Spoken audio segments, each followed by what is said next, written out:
देखिए, बिहार में विधानसभा का चुनाव नजदीक है और इस बार के चुनाव में महिलाओं की भागीदारी बढ़ती दिखाई दे रही है। आज हमारे साथ एक और महिला नेत्री मौजूद है जो कि जनता दल यूनाइटेड की 20 सालों से ईमानदार सिपाही के रूप में रही है। अरुणा देवी हमारे साथ है खास बातचीत के लिए। अरुणा देवी से चुनाव सहित काराकाट के मुद्दों पर, तमाम मुद्दों पर चर्चा होगी। अरुणा जी, सबसे पहले स्वागत है आपका हमारे चैनल। आपका आपके चैनल के माध्यम से जितने भी आप लोग हैं, मैं सभी को धन्यवाद देती हूँ और आभार प्रकट करती हूँ कि आपके साथ हमारी बहुत दिनों से बात हो रही थी, लेकिन चूंकि आज ये बन पाई तो मैं स्वागत करती हूँ और आपको धन्यवाद देती हूँ कि आपने मुझे चुना। बिहार विधानसभा चुनाव पर भी बात करेंगे, लेकिन उससे पहले काराकाट क्षेत्र की जब बात आती है तो उसमें से महिला नेत्रियों में से एक सबसे बड़ा नाम अरुणा देवी का आता है। ऐसा क्या कुछ अरुणा देवी ने किया है इन 20 सालों से ज्यादा का जो आपने सेवा दी है जनता दल यूनाइटेड को लेकर के? तो मैं आपको बता दूं कि मैं 93-94 में जब पटना गई और माननीय मुख्यमंत्री जी हमारे, जब पार्टी में हम गई वहाँ, और टूटा फूटा कार्यालय था। वशिष्ठ नारायण सिंह हमारे क्षेत्र के नेतृत्व करता थे यहाँ रोहतास के, तो मैं उनके द्वारा, उनके माध्यम से पार्टी के कार्यों में लग गई और तब से मैं इसमें आपकी भूमिका में आ गई कि जब हमारे मुख्यमंत्री जी एक दिन के लिए मुख्यमंत्री बने थे और फिर वो रिजाइन कर दिए, उस समय से लेकर आज तक मैं काराकाट में इकलौता महिला हूँ। मेरे पास तो महिलाओं की फौज है, आप लोग देखे भी होंगे और या किसी से पूछ भी लिए होंगे लेंगे कि मैं इकलौती महिला हूँ जो मैं पूरे अपने रोहतास में काराकाट विधानसभा की जनता झंडा को बुलंद करती रहती। इसके पहले हमारे पार्टी के जिला अध्यक्ष भी थे और तथाकथित एक बार वो विधायक भी बने हमारे पार्टी से। उनके बाद जब वो गए हमारे पार्टी को छोड़कर, जो मैंने कमान संभाला अभी तक मजबूती के साथ मैं इसको मजबूती प्रदान कर रही हूँ और इसका इम्प्लीमेंट मैं पूरे माने ईमानदारी से जदयू का मेरे लोग बताएंगे। मेरे मतलब 20 सालों से ज्यादा समय हो गया 22 जदयू के लिए साल काम करते। 15 साल तो मैं पार्षद रही कारा विक्रमगंज। 2005 में जब हमारे माननीय मुख्यमंत्री जी सत्ता संभाले तो 2006 में मैंने इस अपॉर्चुनिटी को भुनाया कि भाई हमारे माननीय मुख्यमंत्री जी जब आए हैं तो मैं क्यों ना मैं भी अपनी लोकल में सेवा दूं। 20 साल से लगभग आप ज्यादा से 22 साल से पार्टी में हैं। कभी पार्टी ने ऑफर नहीं किया गवर्नर जी आप चुनाव लड़िए? हाँ, ये बात तो है, ये बात तो बहुत, क्योंकि 20-22 साल सेवा देना काफी बड़ी बात है। और एक मजबूती के साथ देना। 6 प्रदेश के माननीय मुख्यमंत्री जी जब यहाँ से क्रॉस करते हैं तो प्रोटोकॉल तोड़कर विक्रमगंज में रुकते हैं कि अरुणा खड़ी है। अगर हेलीकॉप्टर से लैंड करते हैं तो वो बोलते हैं कि अरे अरुणा जी क्या हो रहा है। कहीं भी बाय नेम पुकारना, बाय नेम बोलना। मेरी कार्यशैली को प्रदेश कार्यालय में आपसे मैं आग्रह करूंगी कि एक से एक सीनियर नेता को जाके आप पूछेंगे कि अरुणा की क्या भूमिका है पार्टी में।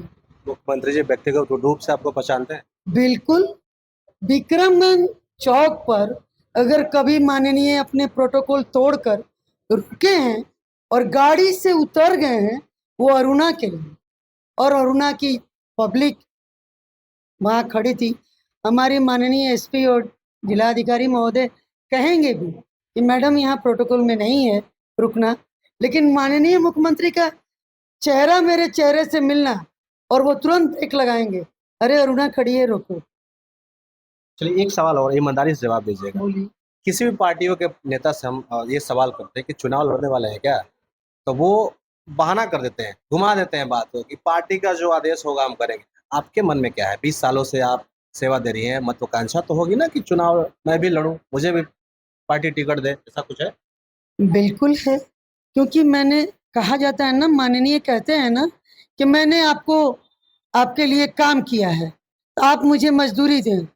तो मैं भी पार्टी से चाहूंगी कि 23 साल से मेरे कामों का मुझे मजदूरी दें। और मेरी भी महत्वाकांक्षा है, पार्टी क्या निर्णय लेती है वो पार्टी जाने, लेकिन मेरी भी मजदूरी चाहिए मुझे भी। लेकिन एक ईमानदार सिपाही, ईमानदार कार्यकर्ता यही कहता है कि हम तो भाई पार्टी के एक सिपाही हैं, पार्टी का जैसा आदेश होगा आप करेंगे। मैंने क्या कहा, अपनी मांगों को रख रही है। मैंने क्या कहा कि मुझे भी 23 सालों का मजदूरी चाहिए। मैं अपनी मजदूरी मांग रही हूँ। मैंने कहाँ कि काम करना या नहीं करूंगी। मैं माननीय मुख्यमंत्री की एक वफादार, ईमानदार, कहीं से मेरे कैरेक्टर से लेकर मेरे किसी वजूद पर कोई दाग नहीं है कि मैंने जिला परिषद के रीजन में कोई परसेंटेज लिया हो या किसी परसेंटेज से कोई काम किया हो या किसी से आटा लिया हो कोई प्रोग्राम में, न किसी से तेल, न चीनी, न कोई वीडियो सीओ आए और चले गए। किसी से मैंने 5 पैसे का परसेंटेज नहीं लिया। मैं अपनी लगाकर पार्टी की सेवा की हूँ। बात मुख्यमंत्री की आपने की। जी, मुख्यमंत्री को लेकर शुरुआती 5 सालों में अगर कहें, सभी दल तारीफ करते हैं। यहाँ तक कि उनके रणनीतिकार जो प्रशांत किशोर हैं वो भी बोले कि 5 साल का जो शुरुआती कार्यकाल था नीतीश कुमार का वो बेमिसाल था। सड़क, बिजली के रूप में भी नीतीश कुमार ने अच्छा काम किया। लेकिन हाल ही के दिनों में ये जो आरोप लग रहे हैं कि नीतीश कुमार अचेतन अवस्था में है, सरकार ब्यूरोक्रेसी चला रही है, क्या कुछ सोचते हैं आप? मुख्यमंत्री के बारे में जानना और भगवान के बारे में जानना बराबर है। कौन जानता है किस रूप में है अभी वो, कौन क्या बयान दे रहा है, डोंट नो, मैं नहीं जानती हूँ। और उनके बारे में ये सब मैं सुनना भी पसंद नहीं करती हूँ। एक बिरला पुरुष होता है ना जो कभी कभी पैदा लेता है, माननीय नीतीश कुमार उसमें एक है।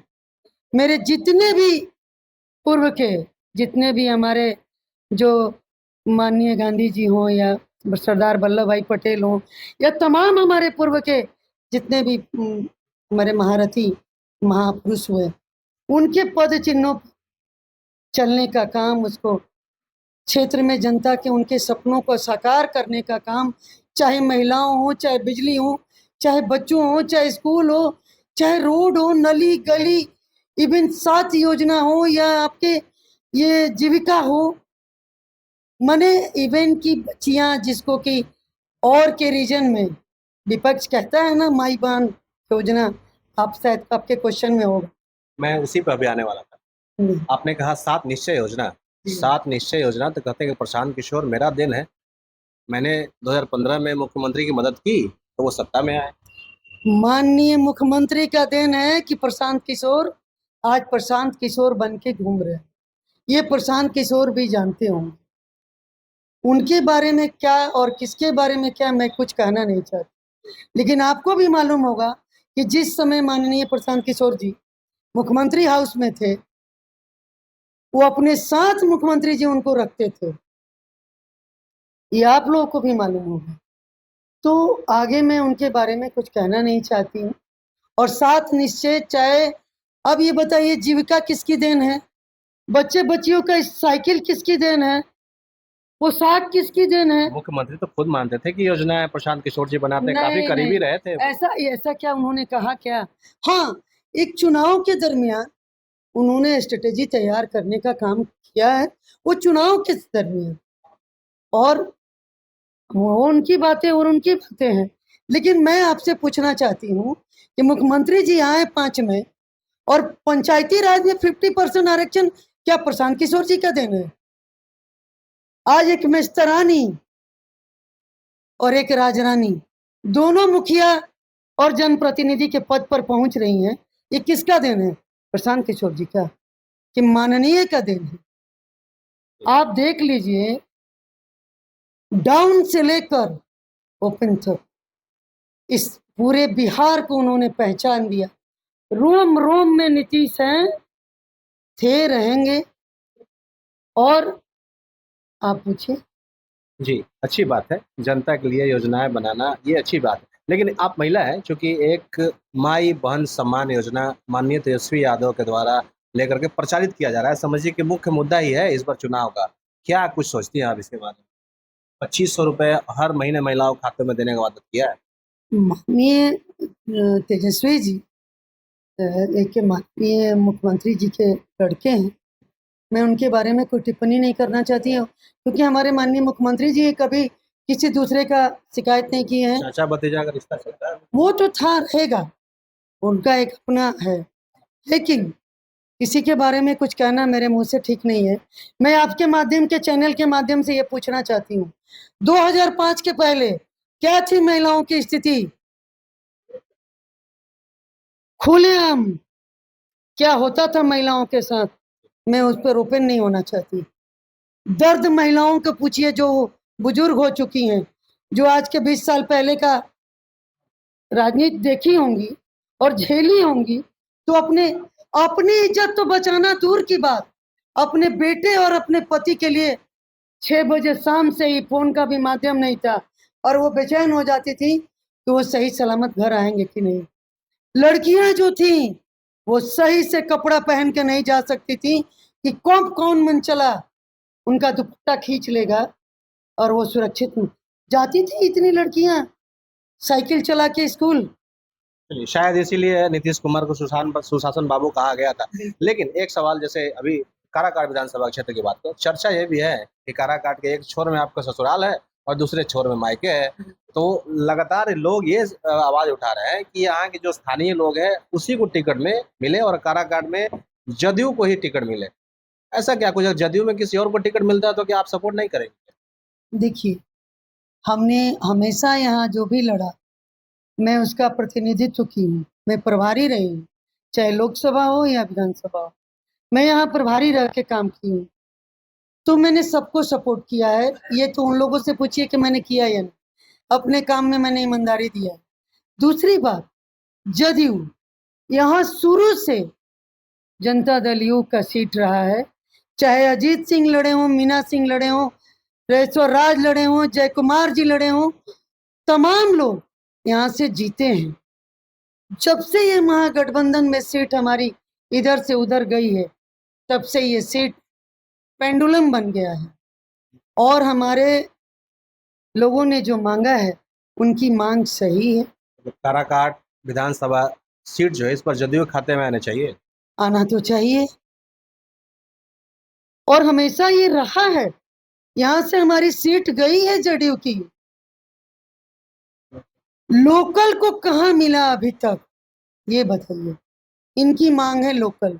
बहुत धन्यवाद इस बातचीत के लिए। तो ये अरुणा देवी है, जदयू की एक जुझारू कार्यकर्ता जो लगभग 22 सालों से जनता दल यूनाइटेड में निस्वार्थ भाव से सेवा दे रही है। उनका कहना है कि इस बार मेहनताना चाहिए, मेहनताना के तौर पर ये इस बार कार्यकर्ता जो है, इनके समर्थक जो है टिकट की मांग कर रहे हैं। बाकी आप क्या सोचते हैं इस बारे में, आप भी कमेंट बॉक्स में जरूर बताइएगा। मेरा नाम सोनू प्रताप सिंह है। हम लगातार महिला नेत्रियों, विधानसभा क्षेत्र में जो भी चर्चित चेहरे हैं, उनका साक्षात्कार आप समक्ष पेश करते रहेंगे।